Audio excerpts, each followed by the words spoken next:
জীবন জীবিকা বা দেশ প্রেম, কৃষি কি বণিজ পরিবেশ জ্ঞান,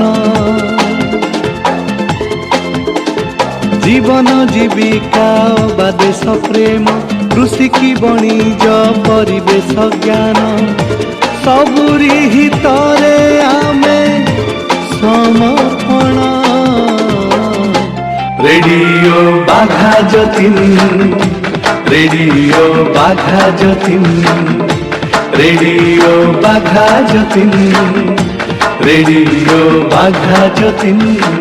श्रोता बंधु आपने शुणुंट रेडियो बाघाजतीन गोष्ठी बेतार केन्द्र कार्यक्रम प्रसारित होउछि 89.6 एफएम बैंड रे।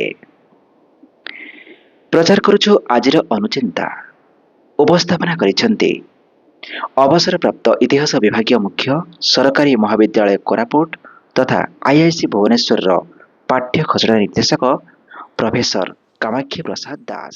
श्रोता बंधु नमस्कार, मु प्रोफेसर कामाक्षी प्रसाद दास अवसर प्राप्त इतिहास विभागीय मुख्य सरकारी महाविद्यालय कोरापुट तथा आईआईसी भुवनेश्वर पाठ्य खसड़ा निर्देशक रेडियो बाघाजतीन 89.6 एफएम बेतार केन्द्र आज अनुचिंता कार्यक्रम को आपण मानक स्वागत करुछि। आज आम शुणा मो आलेख्य शिशुर मनस्तत्व और पितामाता भूमिकार परवर्ती भाग। शिशुर आद्य शैशव स्वप्न और सत्य मध्य एक प्रलंबित पथ। ए प्रलंबित पथधार वास्तवता को स्पर्श करने केते जे कष्टकर ताहा कोमलमती शिशु प्राण हृदयंगम करिपारे नाही।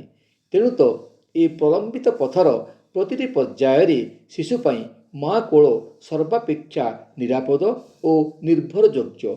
ए पथरे जीवनानुभूति को विश्लेषण करी रास्ता चलिबा बेले शिशुटीए जो घात प्रतिघात संघर्षशाली और उत्थान पतनर सम्मुखीन होइथाए ताहाकु केवल नारीटीए ही जननी भूमिकार अवतीर्ण होई हृदयंगम करिपारे और शिशु मनर प्रतिटी कुहकु शिशुर पितांक निकटरे उपस्थापित करी शिशुर मनस्तत्व अनुजाई शिशुर प्रगति पाई क्षेत्र प्रस्तुत करिथाए। आद्य शैशवरे शिशुटीए खेलप्रिय होइथिबा कारणरू तार प्रतिटी स्वप्न को माँ खेल माध्यम पूर्ण करी शिशु मनरे जो भावांतर को सृष्टि करिथाए ताहा तार परवर्ती जीवन को गभीर भाव वृद्धिमंत करिथाए। एही प्रभाव आद्य शैशवरे एते मात्रा शक्तिशाली होइथाए जे ताहा परवर्ती जीवन रे शिशुर व्यक्तिगत जीवन रे प्रतिफलित होई तार उभय फल को देश तथा जाति पाई गुरुत्व बहन करे। तेणु तो कहुए माँ शिशुपाई प्रथम विद्यादात्री और गृह शिशुपाई प्रथम विद्यालय। माँ कोल शिशुर सर्वांगीन उन्नति पाई सर्वापेक्षा उत्कृष्ट और निरापद स्थल।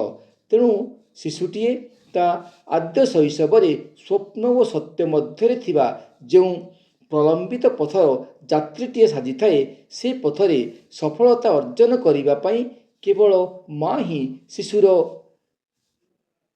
उपदेष्टा एवं जष्टि भाव कार्य करिथाए। तेणु आसंतु माँ और शिशुर से पवित्र बंधन को सम्मान प्रदर्शन पूर्वक शिशु को ता आद्य शैशवरे मातृस्नेहरु वंचित करिबा नाही। ताहले बंधुगण आज पाई एतिकी पुणी आसीबी आसंता अध्याय रे। नमस्कार।